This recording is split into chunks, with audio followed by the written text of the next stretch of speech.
Good afternoon and welcome to this week's Halftime Talk. We are honored to have Mr. Ibrahim Al-Buainain, the CEO of Aramco Trading, joining us not from China, despite the sign behind him, but from Tehran. Ibrahim, welcome. Thank you, Sean, and very happy to be with you in this interview. Thank you.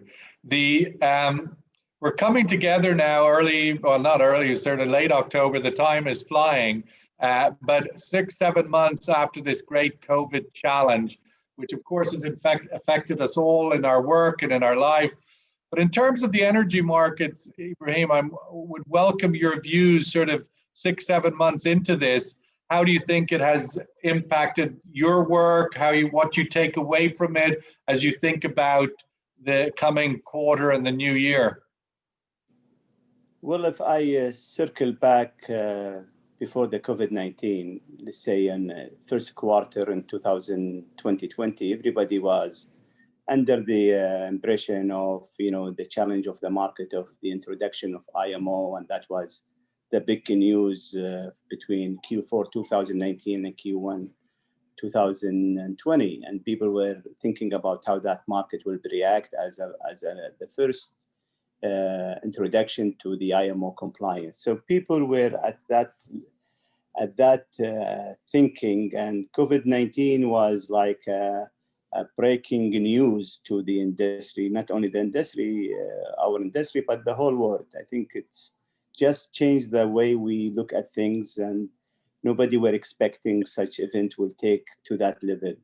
I remember I was in the IB week, and we've been hearing the COVID-19. Some people canceled their receptions because they're worried about the COVID. You're opening your London office that week, yes, I think. Unfortunately, it was in that time. But at any rate, we were at a reflection point between reality and what are the measures we've been taking care of. But reality is, when the whole world go to lockdown, that's probably by end of March, April, and May. This is really a whole, distraction from the demand side. So demand actually is being disrupted by the lockdown, because lockdown is basically eliminate all mobility, people not moving, people are not driving cars, people are not traveling, people actually, they are not going to their work because of, the issue related with COVID-19. And there was a list of information about how to manage and handle the lifestyle of the people, and what are the issue related with COVID-19 in terms of transmission of the disease and how we can deal with it. But at any rate, and if I can go back, there is, from my perspective, from the supply and demand side, in September 14, when we had the terror attack under our facility, in September 14, that's when we have the... September 2019. 2019. Yes. I was in Fujairah at that time. Yeah, I remember. We were there together, I think. At that time, we had 50% of our production was not there. So from the supply side at that time, we had to manage 50% reduction in our capacity production that has been attacked. And we were able to manage the situation, which basically it tells you how resilient you are in terms of doing the business. So from the supply side, we have tested during that event. In COVID-19, I will become more specific. In April and May, we are also tested from the demand side. So there is a destruction in the demand. 20 million barrels of demand disappeared in no time. April, as you know, Saudi Arabia decided to go the maximum 12.3 million barrels per day of production. And our asset was running at full utilization. Yet there is no demand on the product side. So I was telling a lot of people that I have to manage the homeless barrels during that time. And we were managing huge inventory during the month of April and May. And we hoped at that time that easing of the lockdown should take place during June, July. And that's exactly what happened. A lot of economy opened up and, it stimulated the demand. And that, to me, it shows how resilient your business when you run at the extreme cases, whether too much production or less of demand. And I think that, to me, it was one evidence how resilient is our organization in meeting these extreme cases. Second takeaway, I will say, is the preparation and readiness for our operation. In the kingdom, we've been locked down from mid-March until end of May, and we had to manage our business from home. So 4 offices running their businesses from home. That, to me, is another testimony of how resilience your operation in terms how you conduct trading more than 3 million barrels a day, meeting the customer requirement, your operation, and everybody is running from home. The trading desks moved home to people's houses. It moves to your bedroom, actually. Wow. People were doing. Wow. As a matter of fact, we had an internal prize of the best office or home office for the team. So everybody shows a photo of his office, and then we picked the winner of that office.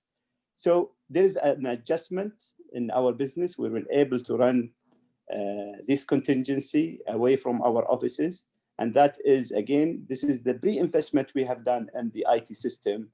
We made it mainly for any interruption, could be war, fire, such event. And this is another test that you say how good you are, or how resilient is your system by having this redundancy and flexibility, while you don't, jeopardize your security and safety, especially the cyber security.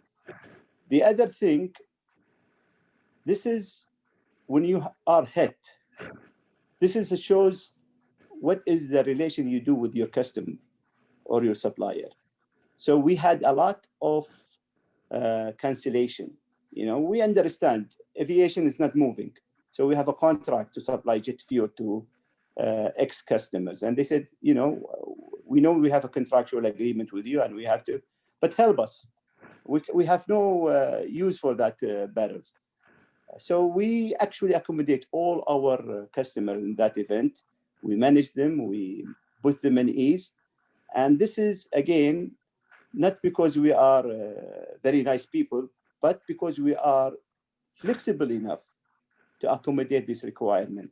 And that is another testimony of the size, the flexibility that we have built for the few years that we have being in the business. And again, at the end of the day, your end user or your customer will always remember this event when it took place. So these are, to me, this is a very important element or takeaway. When we do this type of businesses, you have to be strong. You have to show some flexibility, and always you have to remember that your customer is the ultimate user of your services. So ensure that the customer are happier and maintaining their requirement. Most importantly, that the system that we have, either the domestic system or the international system, have no effect with this epidemic, and we were able to manage their inventories and their situation. So in all of these events actually, and it sounds like there's a lot of sacrifice and there was a lot of operation hiccups, but also there was a lot of opportunity that we also captured in. The market structure helped us. The deep contango was good, and we were able to capture some of the value during that crisis. Were you, from the point of view, obviously, of the evolution of Aramco trading has progressed every year, 10 years towards becoming more and more global best practice, global standard, global competition. Was this an opportunity? Did it present an opportunity for Aramco Trading to accelerate any of the sort of vision you have for the company in open market trading? Absolutely. I mean, our plan, our vision is on track. We are been expanding. If we aggregate our trading volume, which is in ATC level is around 3 million today, with Motif is around 1.8. So we are almost 5 million. And with the Jazan coming on stream and the other system are increasing their capacity, we will be reaching 6 million within the next 3 years. So this is per the plan. What we are offering today is not about volume, it's about services.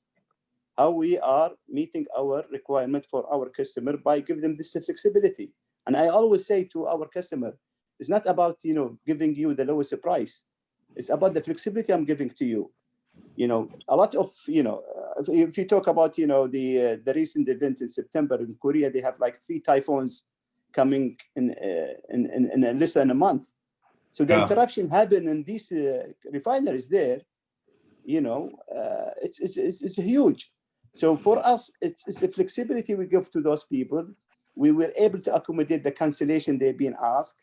We are being accommodated to give them the deferred barrels. This kind of flexibility will not happen with a single asset trader or a trader with no asset around them.